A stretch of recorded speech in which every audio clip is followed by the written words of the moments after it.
Dalam konteks sejarah panjang pendidikan Islam di Nusantara, pesantren telah menjadi pusat peradaban intelektual yang unik yang menggabungkan tradisi keilmuan Islam di Timur Tengah dengan kultur lokal yang ramah, egaliter, dan berjiwa kolektif. Nah, jadi tadi memang pesantren itu memang ya gabungan ya.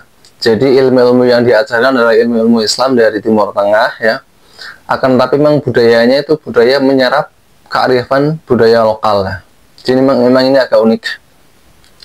Namun di tengah arus globalisasi dan modernisasi, pesantren seringkali menjadi objek framing negatif dari sebagian kelompok masyarakat atau media yang kurang memahami sistem dan nilai-nilainya. Nah, di sini memang, jadi ketika tadi ada dunia modernitas yang nggak mengerti adat istiadat atau kultur atau culture atau budaya di pesantren, itu di pesantren dicap itu negatif. Padahal kan ini hanya persepsi dan budaya yang berbeda.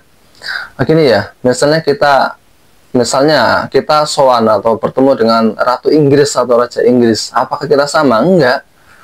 Ratu dan keluarga kerajaan Inggris itu mereka juga punya budaya sendiri yang ketika dilanggar mereka marah ya. Atau misalnya apalagi sih yang masih kerajaan sekarang, Jepang.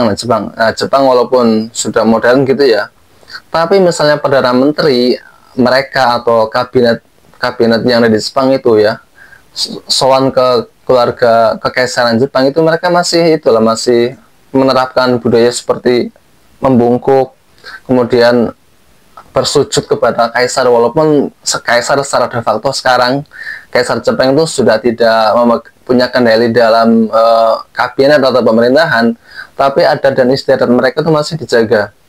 Atau misalnya orang sowan ke Brunei masih itu ya, masih monarki. Apalagi ya, yang monarkinya itu sudah ini, yang monarki konstitusi. Apa negara-negara misalnya beberapa negara kerajaan di Eropa ya, walaupun raja-raja mereka sudah nggak punya hak di dunia pemerintahan, tapi mereka adat dan istiadat mereka itu masih dijaga.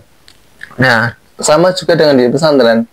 Memang pesantren itu melestarikan adat budaya kearifan lokal. Nah, ketika ini disinggung karena mungkin tidak tahu ya, hanya mungkin media hanya mengejar rating dan sebagainya. Nah, di sini ada ketersinggungan ya. Saya lanjutkan lagi teksnya. Pesantren kerap diasosiasikan dengan keterbelakangan, konservatisme, bahkan ekstremisme. Dalam konteks inilah muncul upaya counterframing, yakni membangun narasi tandingan yang adil dan berbasis pada fakta serta nilai-nilai luhur pesantren itu sendiri. Pesantren Lirboyo di Kediri merupakan contoh yang representatif untuk membicarakan hal ini. Sebagai salah satu pesantren tertua dan terbesar di Indonesia, ya, memang pesantren Lirboyo itu salah satu pesantren tertua dan terbesar di Indonesia. Jadi pesantren Lirboyo itu dibangun pokoknya sebelum Indonesia merdeka ini sudah ada. Dan sekarang santrinya kurang lebih sekitar 40-an ribu ya. Ya kurang lebih sekitar 40 ribu, ini kan pesantren besar dan pesantren tua ya. Lirboyo menjadi simbol kuat dari kultur tradisional pesantren yang masih menjaga otentitas keilmuan klasik atau turos, kedisiplinan moral, dan sistem sosial berbasis adab atau etika. Dalam pandangan para kiai, nilai-nilai pesantren adalah cerminan dari ajaran Islam yang seimbang, menggabungkan ilmu, amal, dan akhlaknya. Jadi memang kalau kita belajar di pesantren itu tidak hanya taklim ya, tidak hanya belajar ilmu, tidak hanya transfer knowledge, akan tetapi juga diajarkan amaliyahnya, prakteknya. Kiainya ngajar santrinya sholat berjamaah, kiainya sendiri mimpin sholat berjamaah. Nah, ini kan berbeda misalnya kita belajar di universitas yang diajar oleh dosen, atau di sekolah pada umumnya yang diajar oleh guru. Walaupun guru agamanya misalnya mengajarkan murid-muridnya untuk rajin sholat berjamaah, tapi kadang gurunya sendiri nggak sholat berjamaah. Kalau di pesantren itu antara yang diajarkan juga diamalkan, dan juga akhlak ya. Dan masalah akhlak ini misalnya kan kemarin yang dipermasalahkan santri kok cium tangan, santri kok membungkuk ya. Di Jepang juga seperti itu loh. Coba lihat video-video anak di Jepang kalau ketemu gurunya dia menunduk seperti ini, memberikan hormat, biasanya membungkukkan badan. Jadi ada beberapa anak-anak SD di Jepang, ada gurunya lewat, entah pakai mobil atau pakai sepeda, langsung diam sebentar menunduk seperti ini, mirip dengan budaya santri, tapi ini yang dihina. Mungkin media senangnya gitu ya, mungkin senang karena mungkin menggila-gilakan budaya barat, budaya egaliter. Kemudian mungkin lebih senang kepada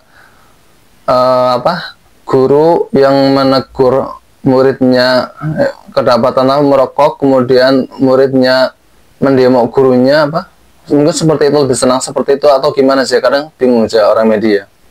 Apakah lebih senang guru yang mungkin memarahi muridnya nggak terima, kemudian lapor orang tuanya nggak terima, lapor polisi, gurunya dipidanakan, dipenjara, seperti itu. Nah, jadi memang egaliter ada porsinya masing-masing ya. Jadi ya negara kita Republik Indonesia ya, bahwa semua bangsa, semua masyarakat itu setara ya. Tapi memang ada wilayah-wilayah yang itu nggak bisa diterapkan 100% ya.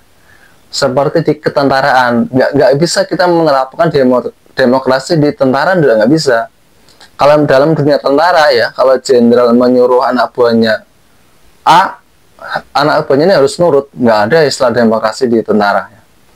Atau misalnya dalam tradisi yoga misalnya ya, orang-orang yang mengikuti dunia yoga, di situ ada masternya. Nah, kalau masternya menyuruh A, B atau C, ini semuanya harus nurut. Jadi ada hal-hal yang tidak bisa kita masuki, harus egaliter, harus demokrasi, itu enggak. Atau misalnya dalam tradisi agama lain ya, misalnya Paus di Vatikan ya, itu para kardinal di bawahnya itu harus nurut sama Paus ya. Atau dalam dunia mungkin biksu di Shaolin ya, di Tibet misalnya, itu mereka sangat menghormati pemimpin agama mereka yang disebut dengan Dalai Lama kan itu. Kalau Dalai Lama membuat peraturan, itu semua biksu harus biksu atau bante itu harus nurut. Nah, jadi memang tidak semua hal itu bisa dimasuki area demokrasi atau prinsip egaliter atau kesetaraan. Ada hal-hal yang bersifat subkultur yang memang itu mereka punya ciri khas sendiri dan kita harus menghormatinya.